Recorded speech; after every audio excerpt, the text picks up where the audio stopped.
We actually had people coming to the stream. That was really tight. Then Mike I'm not came gonna in. lie, that was like the highlight of the channel. Yeah. I mean, objectively, it has Yeah. 3,000 views. Oh, let's get these. Yeah, baby. Yeah, baby. What's up, guys? It's your boy Xavier here, It's John. and this is another episode of Wigga Wigga.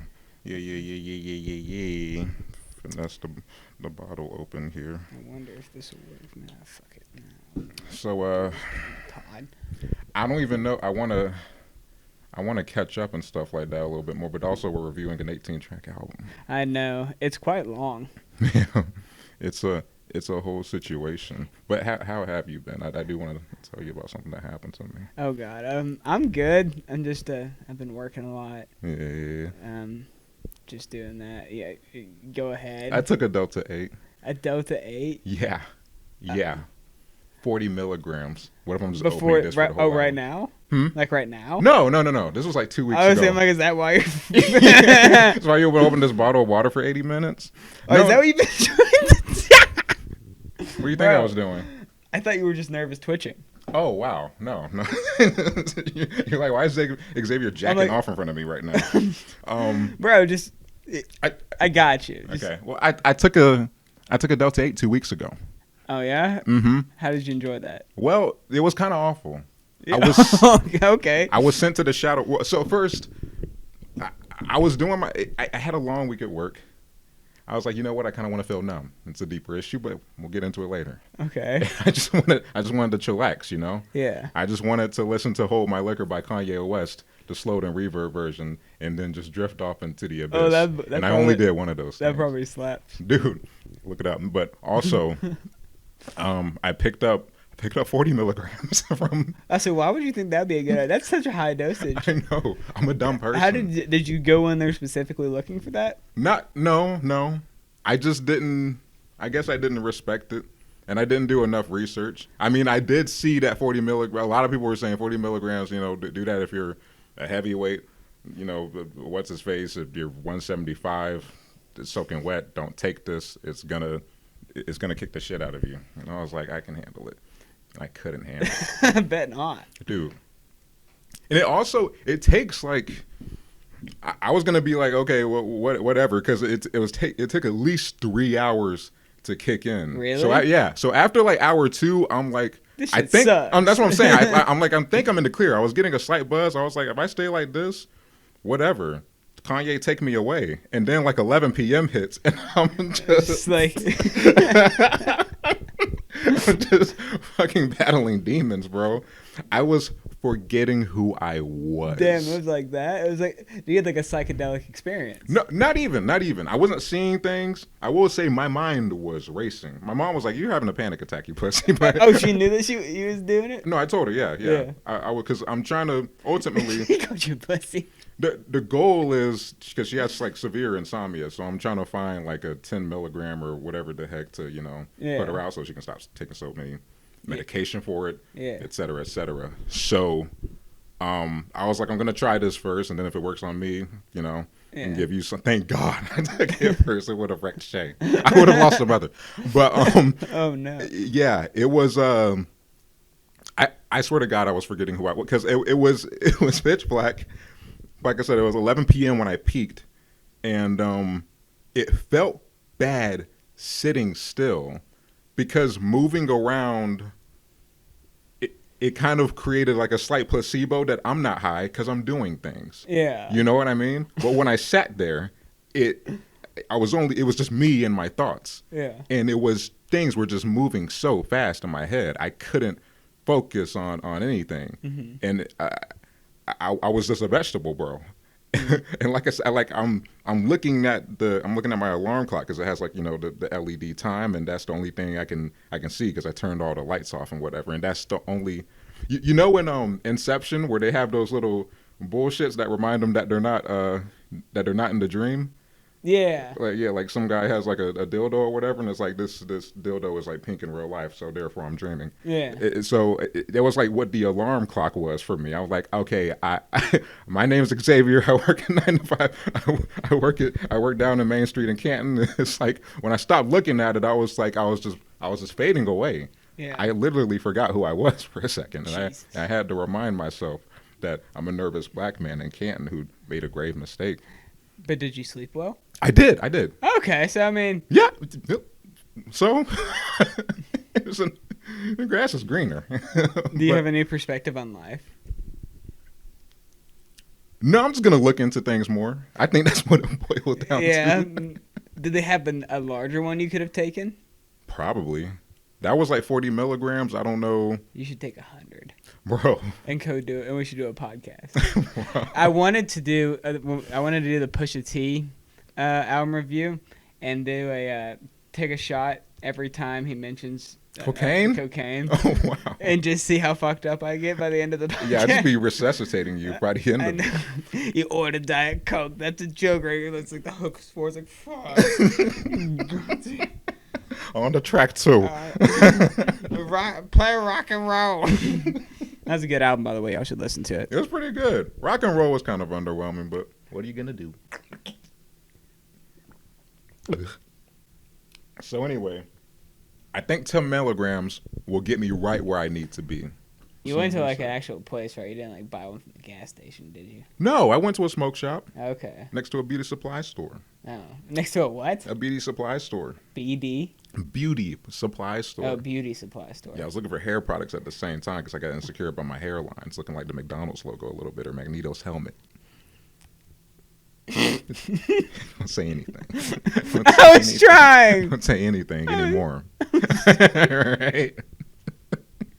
I was hoping for some banter, and you just hurt my feelings for laughing that hard. I'm sorry. Not that funny. It's not. It doesn't even look that bad. But like, why are you laughing so hard? Because it's just what you said. It's your fault. You don't think it looks that way? No, I think it looks fine. I didn't think anything. I don't like how hard you're laughing, honestly. I just didn't think about it till you said something, and then you said something, and it's kind of like, huh. I could see why you'd say that. Okay, well, there it is. But, like, it's not bad looking. It's just kind of funny. I'm going to hang myself when you leave. I just want you to know that. Okay? Your hairline's fine. It's better than mine. I got, like, a Dorito hairline. Like You're white, but so it works. Oh, that's what it is? We're doing It doesn't pass in my community. We're frowned upon for our hairlines. Hairlines are always, like, that's, like, you're old now. Okay. You're slowly dying, Xavier. You got to get used to that. Dude, I mean, it's not that bad. Just, I don't know. It's not sitting on your ass crack yet. I think you're good. All right. We'll figure it out. I mean, today we're reviewing Miss Morale and the fucking receding hairline by Kendrick Lamar.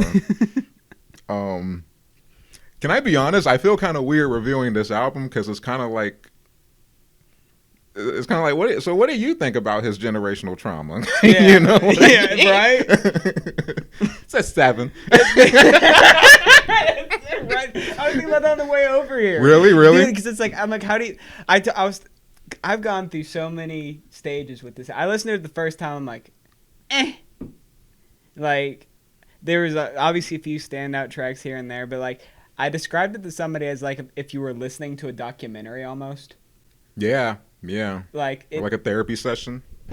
Like, but then I listened to it a second and a third time, and it's pretty good. And it's just like, there's so many. It's like, where does this fit on a playlist? That's what I was telling my cousin. There's like, N95 is like how like some of it. It's like almost like. You can legit count on your hands how many bops there's like on this project, you know? Yeah. And it's like, I was telling my cousin the main thing with this album is like, with Damn or To Pimp a Butterfly, he's Good Kid, Mad City with like swimming pools, for example. He's talking about a very serious issue, but it's backed by like these 808s and it's kind of hype and you don't even realize it at some point. But with this, it's like, not that the production was at all bad on this, but it was very minimal. Yeah. To the point where you could only focus on what Kendrick was saying. Like I'll say prime example, Worldwide Steppers. Yeah. Was just That's a what the fuck? Yeah. Yeah. But it's like you can only focus on what he's talking about because there's not enough going on instrumentally. But that song's hard. It is. I think another thing though, when I'm listening to Worldwide Steppers, for instance, it's like That and a few other tracks. You know, it's the album. It needs to be accompanied by like a visual or something. It feels very cinematic almost. Oh, 1000%. Yeah, like if we were to have like a Runaway style short film for this album, that would be fucking phenomenal. Yeah. We have to have a music video for like We Cry Together. Yeah, that's like that's a great song, but it's like I'm not like outside of this album, I'm never listening to that track. It's weird. Yeah. And it's really good. It's a great piece of art. Uh-huh. But when it comes to you're not gonna it's not easy listening. No one's gonna pass the aux and be like, "Hey, play that shit with that guy who has the transgender uncle." Yeah. Hey, play that shit where that guy talks about hate fucking white woman. It's like, oh, you know, there's really no place. Yeah. The first time I fucked a white bitch, it's like, can you imagine? It's like, oh, okay. What about white girls listening to that song? Like, dude, no. And then he mentions like bringing that one girl up on the stage on that track too at the end. Or no, Auntie Diary. Okay, yeah. Okay, let's go. We don't have to go track by track, but so Worldwide Steppers. When I'm listening to that, it's like me as a black man. There is in the black community in general, there is like an unwritten rule of like, don't bring a white girl home to your grandma kind of thing. You know, it's like love who you want, but also keep it in the family. You know what I mean? It's like I don't know how to describe it, because sometimes I'm like, when I'm like swiping on Tinder or Hinge or whatever, I it's dumb, but I'm subconsciously thinking like, what's my white to black girl ratio right now? It's like thank God I can't view the likes and stuff like that, because it's like I don't want to experience that kind of guilt, because as Kendrick said, I don't want my ancestors being like, you need a little more melanin in your stack, buddy. It's like, and that's kind of a real thing for some people. It's like when people found out that Donald Glover's wife was white, yeah, and they're like, well, you made this whole Afrocentric album and stuff like that, appreciating like black culture. But what the fuck does that have to do with dating a white woman? I feel like that's incredibly unfair. No, it is. It's 1000% unfair. Yeah. But there is this irrational kind of, I don't know, judgment inside of me that's like, you know, maybe look at some more sisters or whatever. It's I don't know. It's like I said, it's dumb. It's irrational, but it is a real. I do sympathize with Kendrick in that regard. And I can see where you're coming from on it. I just think like if you're into everybody, then like, I don't know, if you find someone you really like and you end up with them and they happen to be white or happen to be Asian or any other kind of race, you know, what fucking difference does it make? That's what it should be. You should love who you love. I guess that kind of relates. It's kind of like in white Southern families, you know, if your white daughter brings home a black boy, you know, that kind of stigma, you know, and that doesn't exist in my house. But I was about to say, I do feel like it's less prominent in white community. I mean, like Southern families. Yeah, I mean, I heard a few stories, like even from our school, some of the kids that went there, like having not like anything serious. It was just like they kind of knew that their dads were not really. Oh, they were unwelcomed in a way. Yeah. Oh, I see. Yeah, I don't know, but stuff like that, it is kind of a concern, and that's a big theme with this album, because it's like, as you said, you can't just play We Cry Together in the car with a group of friends. Yeah. It's like it's a lot of the stuff on here is sometimes it hits a little close to home. I guess it's a very personal album. It's very real, and it's a great piece of art. No, for sure. It's just hard to judge it musically because of like, I guess how. Like just the subject matter of it. Because it's like what are we rating? You know? Yeah. Exactly. It's like musically, like I said, there's a handful of like bops on there, and it's like, okay, like nice. I could dance to some of these, etc. The lyrical content here is cool, but then it's like how do you rate an Auntie Diaries? Like on how hard it makes me cry? Like what's it's strange, but So Worldwide Steppers, we could talk about that. I think it's fantastic. I like the very monotonous, like the sciatica nerve pinch. I fucked the first time I fucked the white. It was very strange. It's kind of jarring. Yeah. But I also like that loop they put towards the bang bang bang, and then the what the fuck. I wish he kept that like little beat that he inserted on the second half, but he also has this interesting theme on the second half of it where he's like everybody kills people in a way, metaphorically. Yeah. Like he talks about how many women he objectified in his career. He killed their confidence when he was doing a food drive for Compton or whatever, and he didn't kill people out of no like gang kind of association, but the food he was giving them had high levels of sodium or whatever. It was like soul food. It's killing people over time, whatever the case is, and how everybody in their own. He says that I missed that part. Yeah. I'm not verbatim as I said it, but he basically boiled it down to everybody kills people and kills not people, but just kills something in their own way. Maybe your jealousy of success, you killed your confidence or something like that. Yeah. Living in social media, you killed your consciousness or shit like that. I thought that was an interesting theme. Yeah. But that's just the one. The white bitch line stuck with me because I was like, damn, this is kind of. I don't deal with this heavily, but how did he mention like the white girl on stage? That was an Auntie Diaries. Yeah. Oh, that wasn't in this one. Do you want to talk about it? Yeah. Or what are your final thoughts on Road White Steppers? I feel like we kind of covered everything. Okay, cool. Yeah. Okay, so Auntie Diaries, that was a very sweet song. It really was. That was like just talking about his upbringing with his friends, judging his aunt or I guess uncle at the time. I don't know, but and him. Because his friends, making fun of her, they didn't understand what was going on, but they saw it as weird. They understood enough to be like, okay, this is kind of weird. This is strange. This isn't typical. Yeah. So Kendrick, obviously in that age bracket, is smart enough to know that maybe something is off, but I love her anyway. Mm-hmm. And that was just a very sweet theme, and him talking about being in church and the pastor calling her out. Mm-hmm. And being like, this is blasphemy, why you got a dick? And he's like, oh, shouldn't we love thy neighbor? And my favorite line where he was like, I traded, what did he say?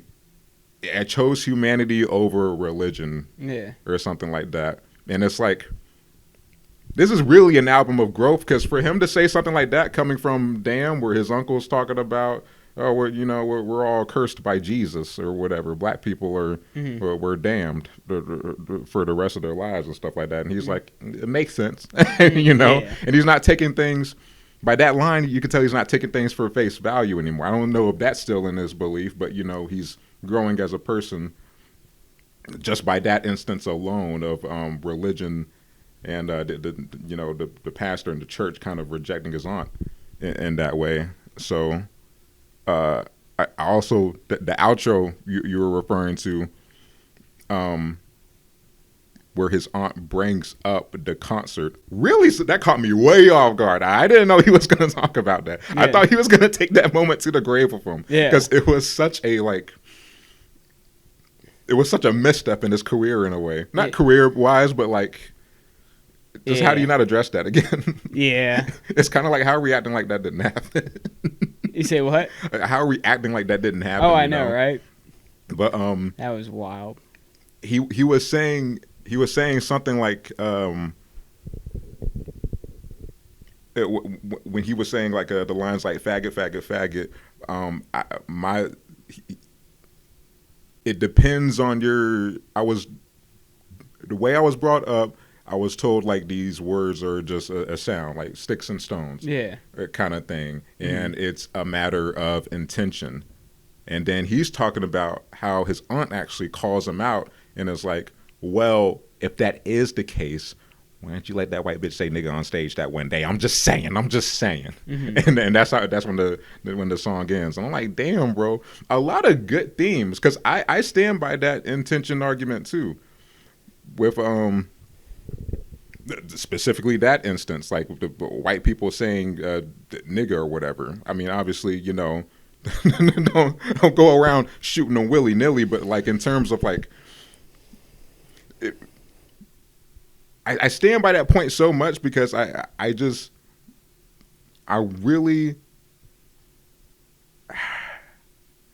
really stand by the intention argument. I know it's unpopular to say, and I don't know about I could be considered as an Uncle Tom or whatever, but when you have jokes like with comedians like Louis C.K. and he has a bunch of bits like Nigger Jim and things like that, I watch that and I'm not offended because it's like he's a comedian. His literal job is to make fun of the absurd. Yeah, pretty much. And things like that. Like, if you want to call Louis C.K. racist, he has the Chicago comedian Godfrey on his show. He hired a black lady to play his wife. He has 2 white kids in the show, which is hilarious.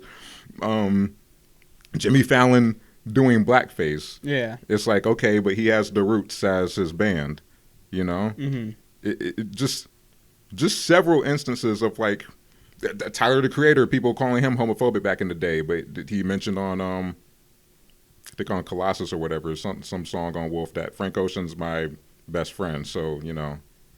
It's just one of those things. What is the intention? Do you hate this group of people, or are you? Is there some kind of other context that you're using it for? Whatever the case is, but I really liked how he mentioned all about intention, and then how he was called out by his aunt for that moment. Like I said, I was not expecting him to talk about that at all, but overall, sweet song.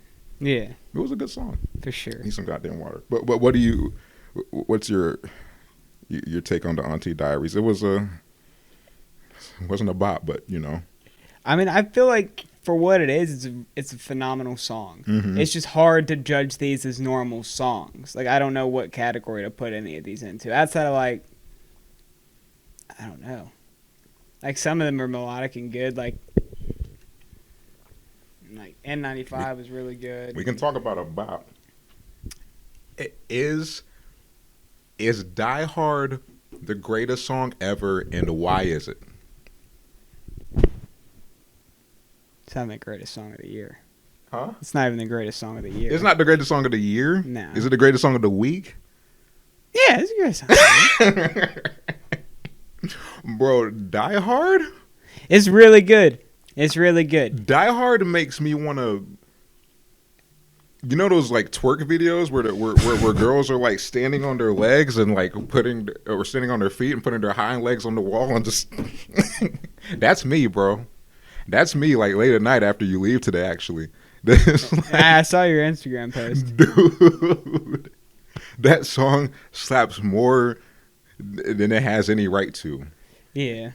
I hope it's not too late. Who's Blast? Have you ever heard of Blast? No. I think he was on King's Disease. I'm pretty sure. Was he? I want to say. Never heard of him in my... Well, I've heard of him. I just mentioned him, but, like, I never listened to his music before, but... Jeez. It's so good. Yeah. That hook. I hope it's not too late. And then the beat, boom, boom. I'm like, whoa. I'm twerking. I'm shaking my ass to this song, John. This didn't make you feel... This show. Huh? I'm not taking you to this show. What would this be like in concert? I would feel so uncomfortable. Oh, you know what? He is touring. He's about to tour. Fuck, I gotta go, but gosh, I don't know. I forgot. I was like, oh hell! I saw it on his Instagram post. He's like, he's touring with Tana Leone and Baby Keem, and I'm like, hell yeah! And then I looked at the tickets and I forgot he's Kendrick Lamar. Oh, are they absurd? Yeah. The nosebleeds are like, what, 200 or something like that. Are you fucking with me? Nah. The Denzel Curry tickets I got them pretty good. Hell yeah, he's still, no one respects him yet, so we're getting in easy. That's album of the year so far. Is it better than this? Yeah. Listening wise, yes. Yeah. Sonically, yeah. I will say this album, it took a lot of, and I'm sure for everybody, it took a lot to grow on me. But Die Hard, John, I tell you what, it's a really good song. But like, there's a Let's lot. just get all the bops out the way. So you're N95. How you feel about N95? You Yes. see the video? Uh-uh. The video was tight. Is it? Yeah, dude, this team he's making, like with Dave Free, I think it's called PG Lang. Yeah. I think it's his own label or whatever is what he's leaving TDE for. Mm-hmm. So weird that this is like a TDE album also. Right. You have fucking Blank Face, you have 90059 or whatever by J Rock, and it's like all these gangster ass albums, and then you have just this one. Yeah.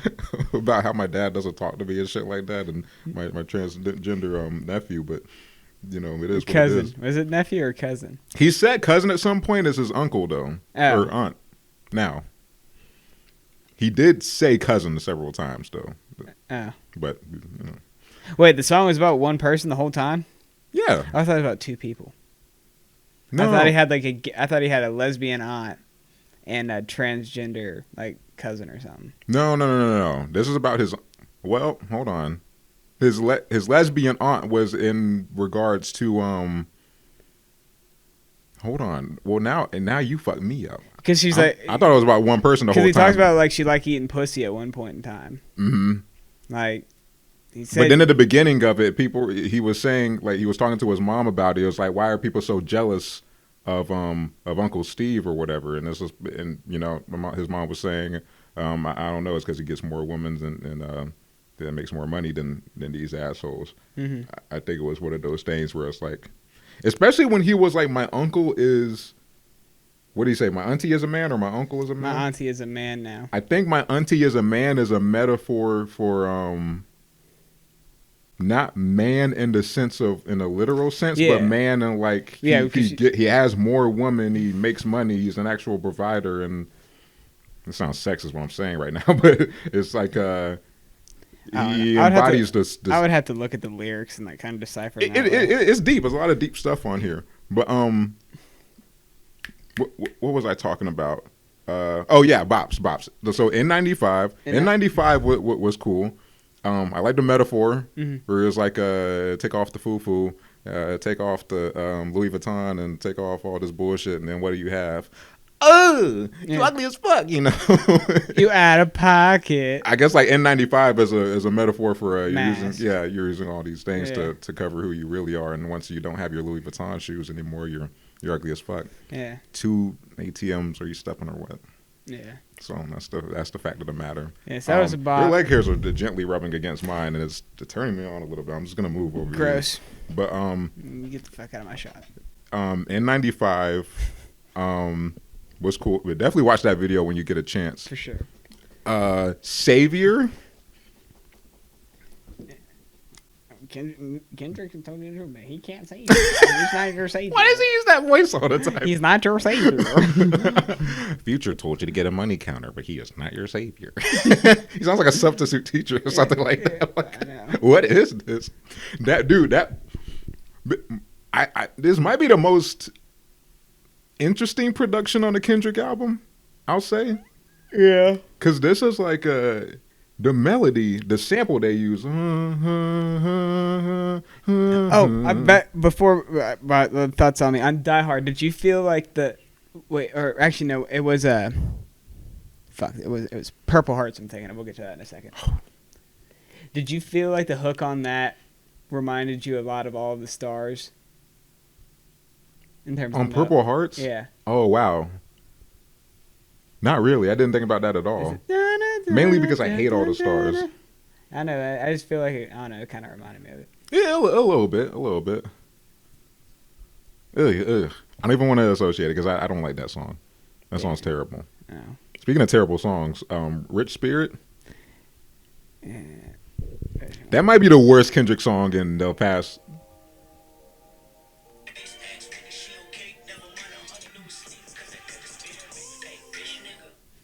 Yeah. Don't talk to me, bitch. I'm fasting.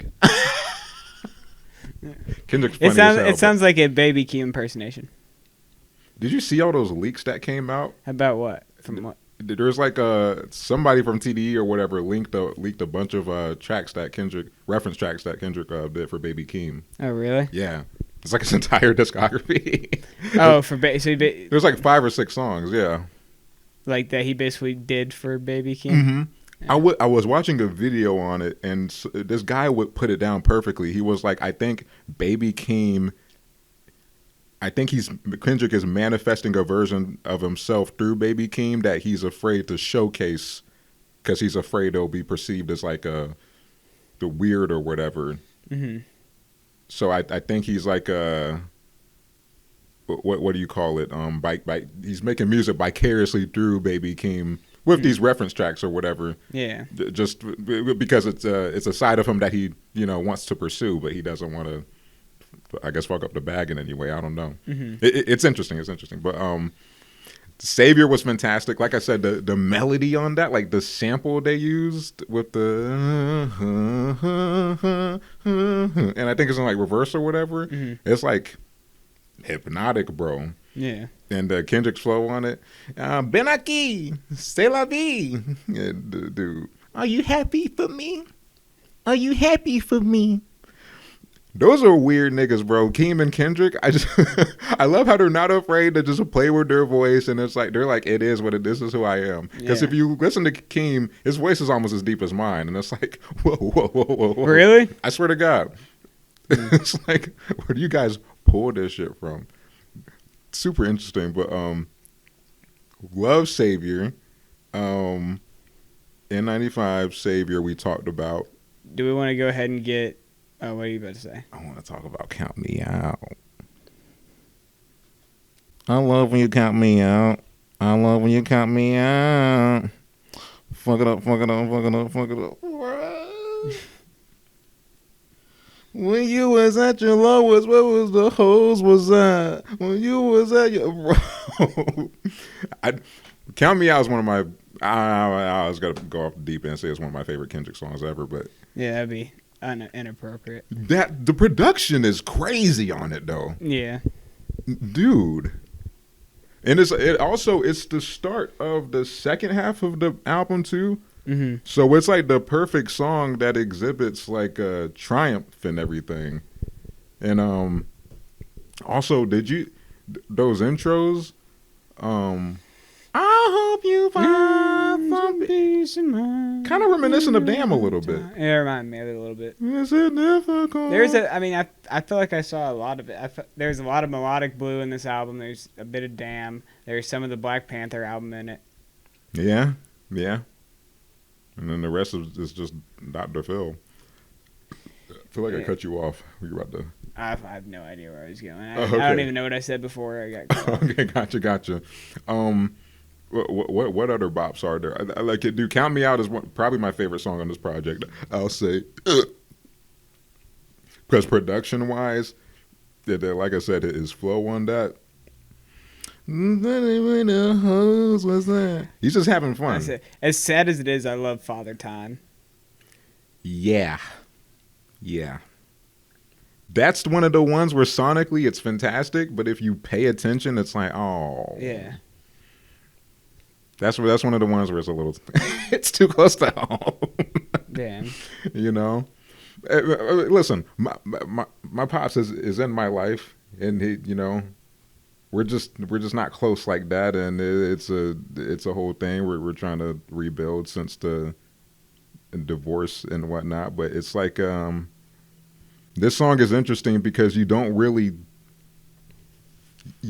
think about I don't have enough brain power to look outside myself and be like, okay, how am I acting due to being neglected at some points in my life? You know what I mean? Yeah. Like I don't know how to trace those behaviors in a way. I don't know if me not answering my phone sometimes is caused by this or whatever, or something he said, or something he didn't say enough, or whatever, the fuck.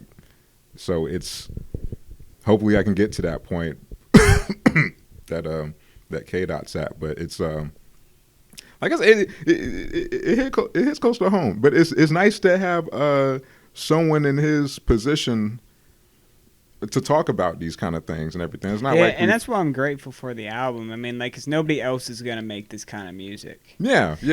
I'm not thinking about this kind of stuff on the daily basis, but it's kind of forcing me to, because for one, it's the hype of a Kendrick album, and then I go into it, and it's kind of like a steel trap. It's like, oh, thinking about my dad again. Damn it! I was trying to shake my ass to Die Hard. Damn. You know, you can always shake your ass to Die Hard. I can after I cry to maybe at the same time. Whoa. It's called my dad twerking. Get a Kendrick stem player. Yeah. But Father Time was great. How do you feel about it?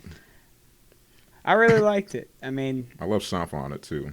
Sanford did this thing. Yeah. Early morning, wake up. But And then he said, I love when my father told me to take off the gloves because everything I was that everything he didn't want or whatever. Yeah, never mind. Do you feel like that? It was like, I don't know, that reminded me of Everything I Am, the way he said it. Yeah. Oh, man. It hits close, John. Yeah. It hits close. And then when he was saying, like, he closed it with, like, for any of my steppers that grew up without a father or whatever, he's basically doing, like, a call to action to break the curse. This whole album is about breaking generational curses, it seems like. But in this song, he specifically did a call to action, like shouts out to people that grew up without a father. Let's make sure to be there for your sons, and we break this, this curse that you've had or we have or whatever the case is. And then it's sweet, man. It's sad, it's sweet, and it's heavy. Yeah. Emotionally, but like I said, it makes you think a lot, and I do have a lot of reflecting to do, because for him to acknowledge the way he acts for not and he can trace that back to, like, oh, my dad didn't say he loved me enough, therefore I had to train myself to be hard and strong, and also be a little like distant and numb, myself. It's like it makes me really want to boil down, like, hey, is me who I am emotionally, due to any of those things or whatever the hell? Oh, absolutely. Like I said, I want to be transparent. My dad's still in my life, and everything, it was, like I said, it's a phase, but yeah, I mean, like, if you ask, like, any therapist, like, how you are the way you are, it's because of your parents and how you were brought up. Yeah, no, for sure. And the divorce in some way took a toll on me, Yeah, for sure. Like I said, I can't pinpoint how, but I know I'm fucked up. I just can't pinpoint in what ways. So you gotta figure it out. But shouts out to Kendrick for making me think about these things. Father Time. What else we have? Mr. Morale. That's a banger. Whoa. Most unique Kendrick song I've ever heard. Yeah. Probably weirdest Kendrick songs is like probably Tammy's song from Section 80. Yeah. And then this. You remember Tammy's song? Is it Tammy's song or? I think so. The one with the like instrumental. It sounds like you take a straw and like you're blowing bubbles or whatever. Pharrell produced that. I had no idea. Oh, Tammy's song? No, not Tammy's song. Mr. Morale. Oh, really? Yeah. That shit, when it starts, it's also like a slap in the face, because it comes right after Auntie Diaries, because he put in that snippet with the guy talking about the Seahawks game or whatever the hell. It was like, the worst performance I ever seen. And it's like, if you don't have context to what the video pulls from, you think he's talking about the performance that his aunts were referring to. Yeah. With the N-word incident. But right after Auntie Diaries and How Sweet, and it's like, It's like, it's like, it reminded me of some like Yeezus type stuff. Yeah. That was a whole ass Jesus vibe, bro. Yeah. That shit was insane. Eat not my body. Okay. Also, his son's name's Enoch. Yeah. Daughter's name's Uzi. Doing too much? He can name the kids whatever the hell he wants. Yeah. Mother I Sober. That was another kind of heavy track as well. He talks about his mom getting like. That might have been the heaviest, yeah. Yeah, that was terrible. Because as you were about to say, it's revealed that his mother, after, wait, was he 5 years old? We're counting all of this. His family accusing his cousin of touching him. Yeah. And then when he's older, he confronted his mom about, why didn't you believe me when I said he didn't touch me? Mm-hmm. And she says, and one time back in Chicago, I was molested myself, and hui. And then he's talking about how he still suffers from that, even though nothing happened. Like, he still has a form of trauma, even from like just the accusations alone. And you know what? When you're 5 and you're going through that kind of thing, and you don't understand, it's like, okay, that makes sense. You're gonna be a little jacked up from that moment. Mm-hmm. I can't fathom going through anything. Yeah. He really, I appreciate the transparency.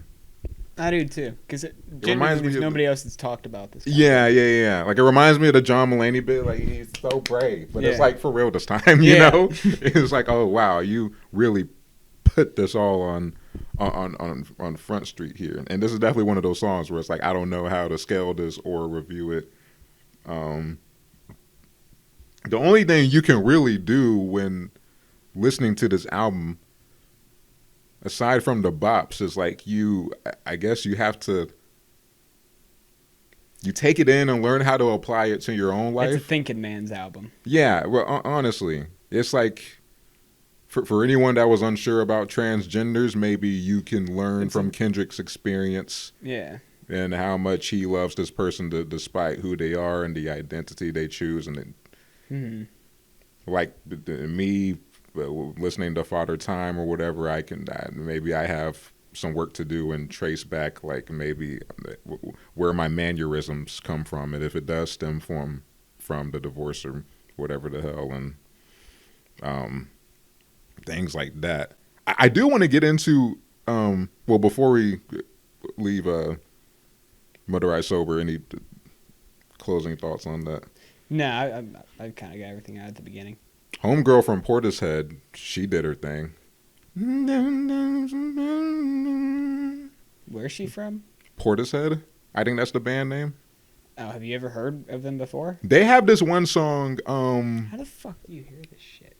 No. They played a Portishead song in Fox one time. I don't want to find it right now, but I know I can because it's one of the big ones. But back when I was working at Fox Racing, they played this Glory Box. It's called Glory Box. Oh my God. First result. Baby. Yeah, baby. Yeah, baby. What if the song, what if he just doubled down just each baby? Yeah, baby. Yeah, baby. It just devolved into noise. And then it drops into Mr. Morales. Okay, here's Glory Box by Portishead. This song is a slapper. This is the one.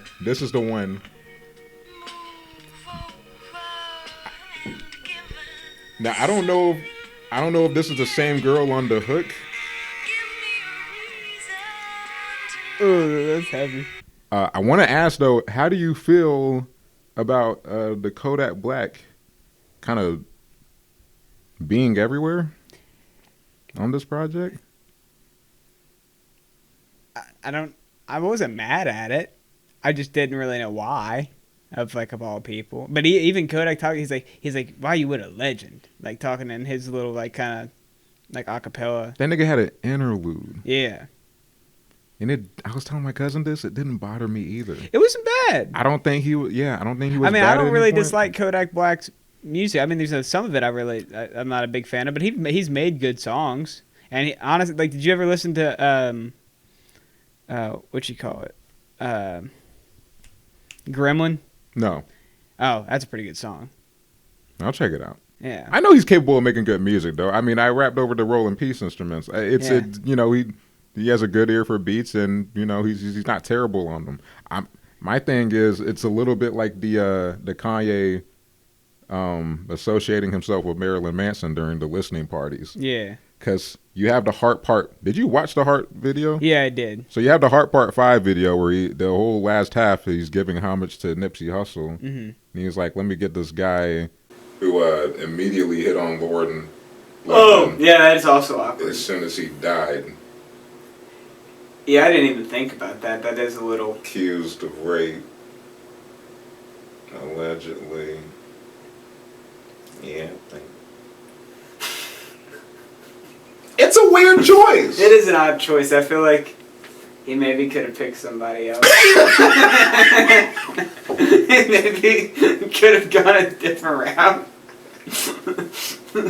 I mean, you think? Yeah, I did. I don't know. I didn't even think about it because he did like the whole last part of the Heart Part 5, like rapping like Nipsey, like his rhyme pattern and everything was like Nipsey, and the way he was saying things. Because Nipsey would always draw out like the last vowel. He'd be like, and that's for the veil, and I don't know, but something I'm keeping real. Something, right. You know what I'm saying? But yeah, that's a really odd choice to pay that much time to Nipsey Hussle and then to flip that around and put that. Like, I don't even. I can't even make up what the intention would be behind that. Like, I want to, maybe there's some kind of deeper meaning. Is Kodak Black Mr. Morale? Like, who does he represent and why is he here? Who even is Mr. Morale? I have no idea, John. I don't know we still don't know who Mr. Morale and the Big Steppers even are. That's fantastic. I don't know. I didn't know. I was hoping you knew. I was hoping you knew. You're smarter than me. I don't know. I thought you were going to come with some kind of bullshit. Yeah, exactly. And just break this down. I don't know. My brain can't keep up. It's just a whole thing. But it's just strange because Kodak was on so much of the the fact that he had an interview. So here's the thing: I saw the uploads on YouTube, and then I saw the features and stuff like that, and I was like, "Oh, Kodak Black is on Silent Hill." And it's like, okay, tight. I like Silent Hill. Silent Hill was fantastic. Yeah. Push these niggas on me like, huh. Yeah. It's so funny because when you think about that hook, you can only imagine. Kendrick wants you to know that this is what I sound like when I push niggas off of me. You know what I mean? Push these niggas off me like, you know.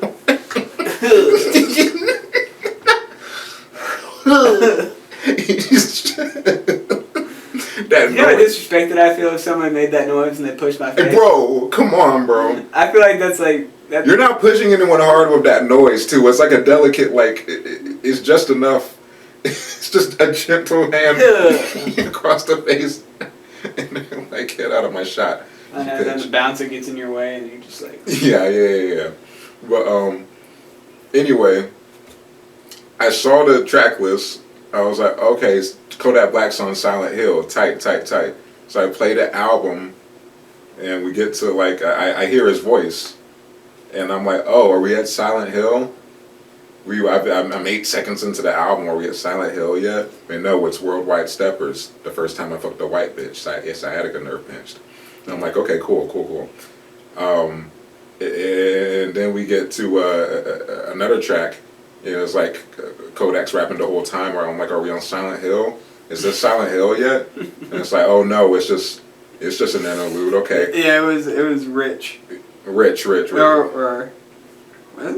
I think it was Rich. There's Rich and Spear and Rich, right? Yeah, it's Rich. Piano got way too goddamn loud towards the end of that also, by the way. I wanted to hear how bad he was rapping, but I was like, are we in Rich and Spear yet? No. Are we at Silent Hill yet? No, we're just in Rich. And then we eventually get to Silent Hill where we get the who's, but it was just weird to me. Yeah, I felt like... At least he didn't ruin the album, but it's like... I want some kind of... I hope he does some kind of press run for this. Because he's obviously going to be asked about it. Yeah.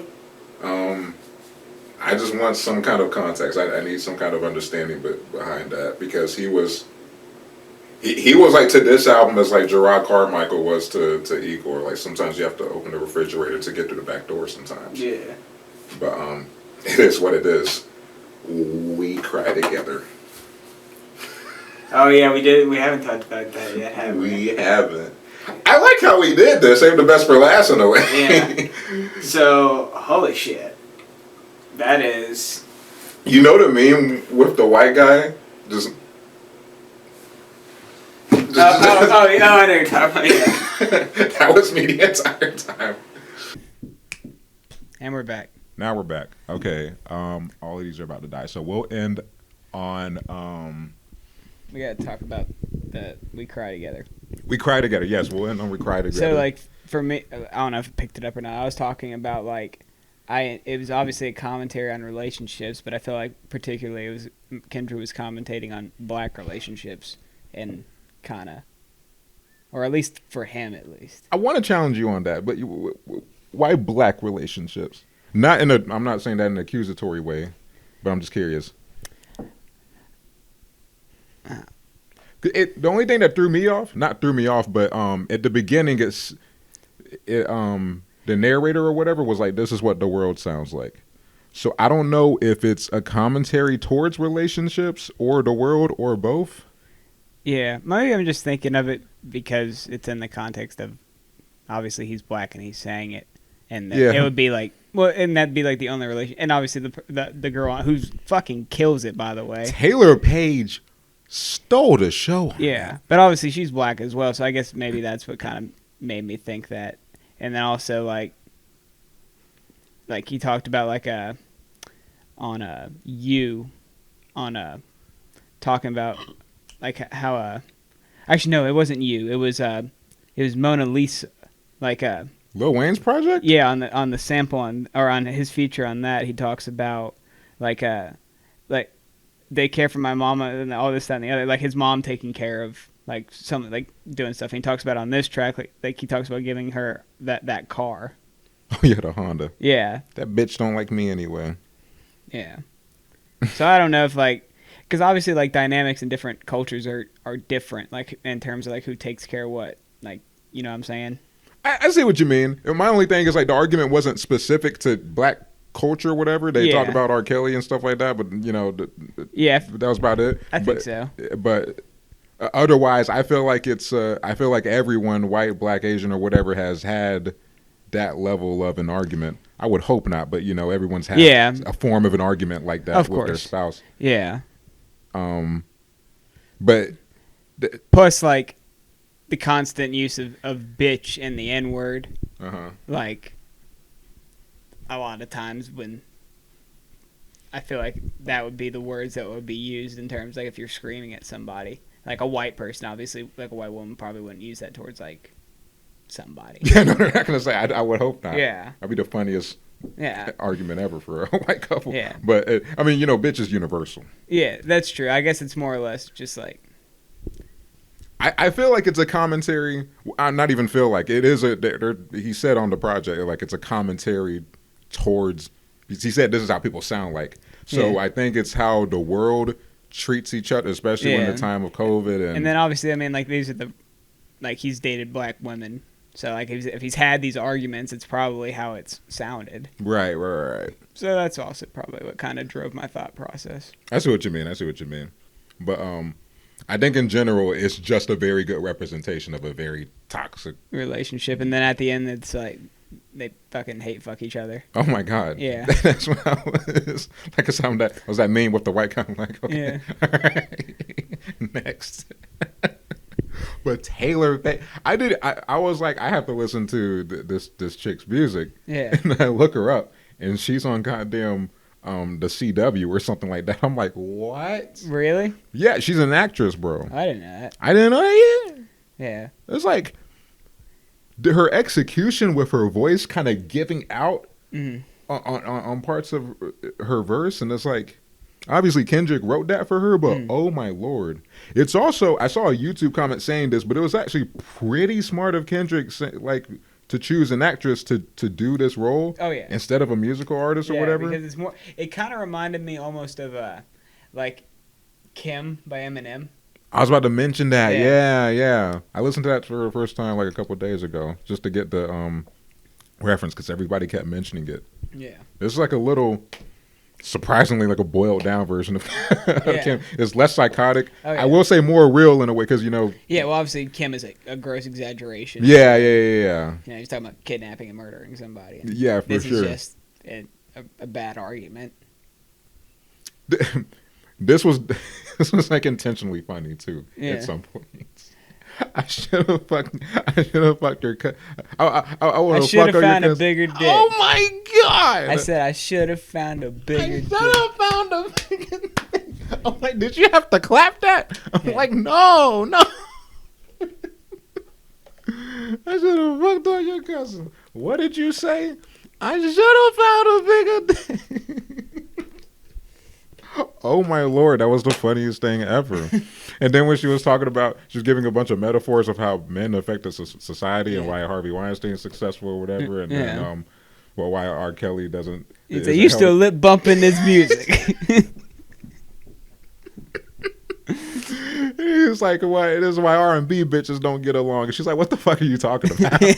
I'm talking about your mom's shitty Honda that she gave me. This was a fantastic song. As you said, don't know when I'm gonna play this. I kind of just want to be a troll and go to like the next party you go to and like underpaid, underweight. Yeah. That was the one part in her rapping that I felt kind of eh.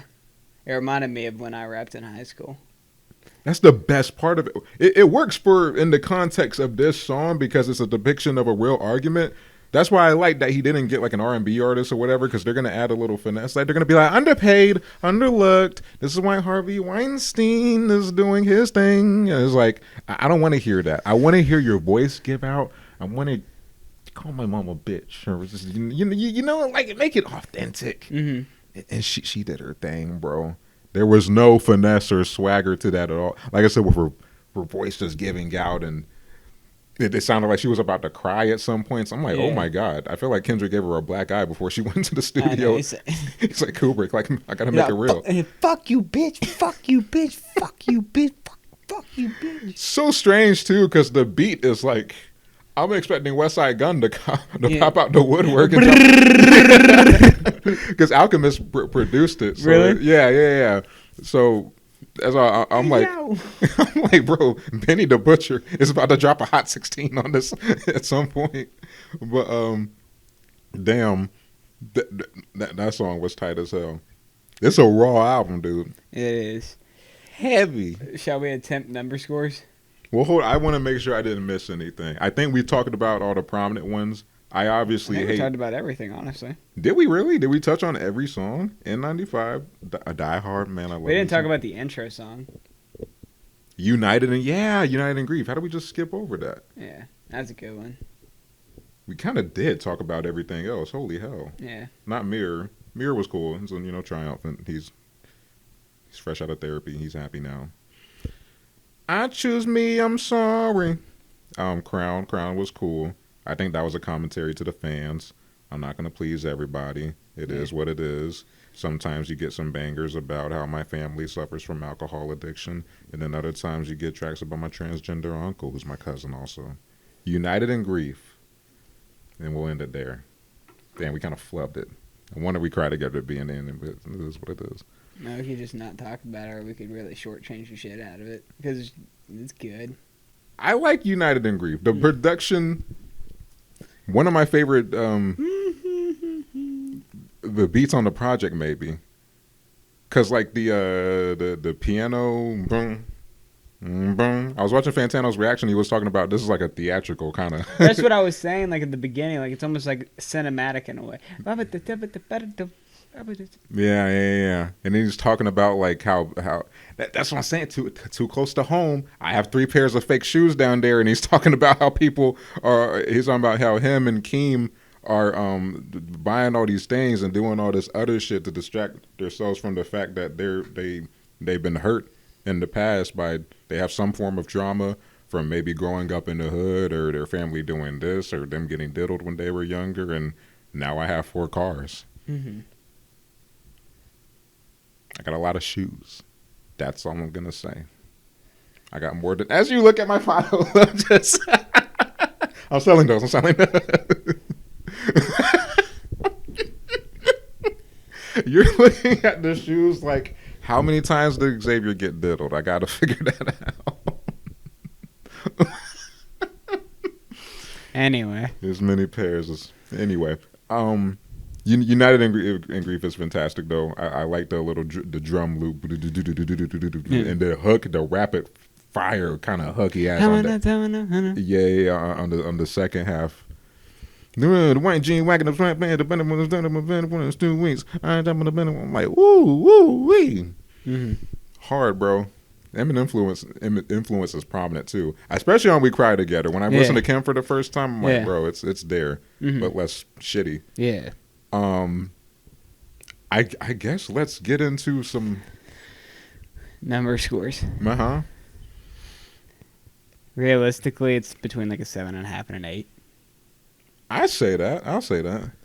If you asked me like 2 days ago, I would have gave this a 5. I'm not gonna lie to you. When I first heard it, it was like a 5. I wasn't with it. I was like, okay. I could have got it myself. Yeah, it was weird. It was making me face a lot. But like as a piece of art, like to show people, it's like 1000%. This should be hanging next to the Mona Lisa. Yeah.